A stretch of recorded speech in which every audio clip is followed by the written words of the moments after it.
के करीब 2:30 बज रहे होंगे। नाइट शिफ्ट करने के बाद मैं पैदल ऑफिस से घर की ओर लौट रहा था। वाहन न होने के कारण बीते 1 डेढ़ साल से महानगर की सोनी, वीरानी और लंबी सड़कें हमसाया बनकर मेरे साथ चलती है।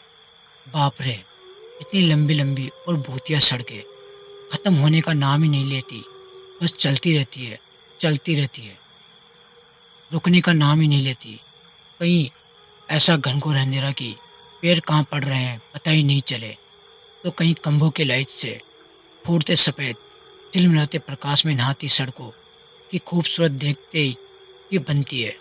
रोजाना का रूटीन होने के कारण अब इन सूनी और अंधेरी सड़कों से डर नहीं लगता।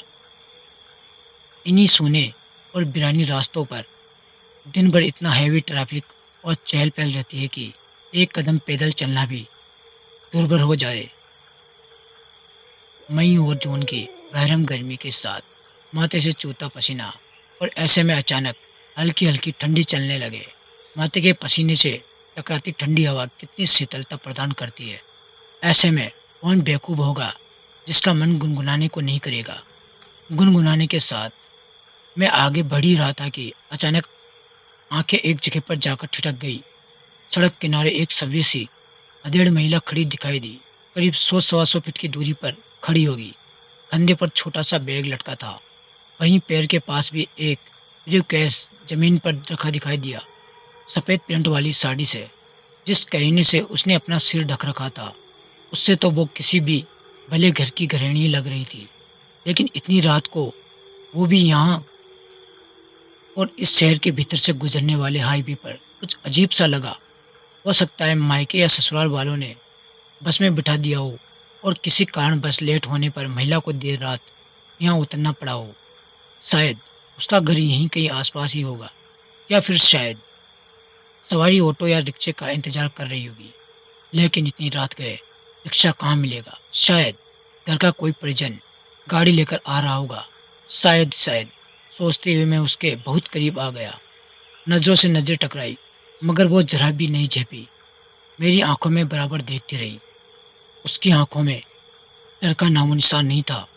वरना इतनी अंधेरी रात और सूनी रात में एक अकेली महिला, कम से कम मुझ जैसे मवाली सदी के इंसान को देखकर तो डर ही जाए। लेकिन भूत तो लगातार घूरती रही। चेहरे पर न कोई हाव और न ही कोई भाव। हाँ, होठों पर मुस्कान बराबर जमी रही। मैं ही झेप गया। मुझे ही नजरें उठानी पड़ी, कहीं ऐसी वैसी तो नहीं है। फिर एकदम से सिर झटक दिया। होगी कोई, मुझे क्या लेना देना। मैं तेजी से कदम बढ़ाता हुआ अनजान महिला को क्रॉस कर गया। अनजाने डर और शर्म के मारे मैंने फिर पलटकर नहीं देखा। न जाने वो क्या सोच बैठे। चलते चलते मैं दूसरी सड़क पर आ पहुंचा। अब वो सड़क और महिला पूरी तरह से ओझल हो चुकी थी। कहीं कोई भूत भूत तो नहीं थी। थोड़ी देर पहले भला लगने वाला रास्ता अब भयभीत करने लगा था। मैं जल्द से जल्द अपने घर पहुंच जाना चाहता था। इसी के साथ मेरी चाल में गजब की तेजी आ गई और बड़े बड़े डग मारने लगा। करीब 1 किलोमीटर ही चला था कि अचानक मुंह से चीख निकल गई। वो महिला करीब 100 गज दूर उसके सामने सड़क किनारे ठीक उसी ढंग से खड़ी दिखाई दी। कंधे पर बैग और जमीन पर ब्रीफकेस। ये कब यहाँ आ गई? एक ही रास्ता तो है। न कोई गाड़ी निकली है और न ही वह पैदल दौड़ती हुई मुझसे आगे निकल गई। मेरा पूरा शरीर डर के मारे पसीने से तरबतर हो गया। लगा कि आज की रात आखिरी रात है। वो भूतिया औरत कुछ देर में मुझे चबा चबा कर खा जाएगी। मैं बहता सा भागा, इतनी तेजी के साथ कि पता ही नहीं चला कि वो औरत कब पीछे रह गई। भागता रहा और सीधे घर पर जाकर ही रुका। सांसें दोगुनी सी चल रही थी। घर के बाहर ही कुछ पल खड़ा रहकर अपनी सांसों पर कंट्रोल किया। अगले दिन शाम करीब 5 बजे ऑफिस पहुंच गया। एक बुजुर्ग कर्मचारी को रात का सारा घटनाक्रम सुना डाला। हंसते हुए बोले, नूर चचा, अरे कहीं बुचड़ खाने के पास की बात तो नहीं कर रहा? बुचड़ खाना? मैं बुदबुदाया। हाँ हाँ, बुचड़ खाना, स्लॉटर हाउस, जहाँ जानवर करते हैं। बेटा, वो सड़क बहुत खतरनाक है। बहुत हादसे होते हैं वहाँ। तेज रफ्तार बड़ी गाड़ियों ने बहुत सारे लोगों को कुचला है।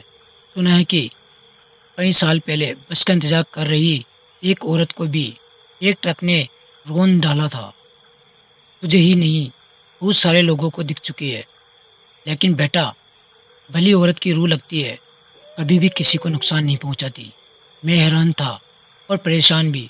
अब कैसे निकलूंगा उस रास्ते से, रात में पैदल, और एक आत्मा और औरत की रूह से आमना सामना हुआ है मेरा, वो भी भली औरत की रूह। अगर ऐसा हुआ तो मैं कैसे जाऊंगा उस रास्ते से, और अगर दोबारा वो औरत मुझे मिल गई तो क्या होगा मेरा। यही सोचता हुआ मैं वापस अपने काम में लग गया।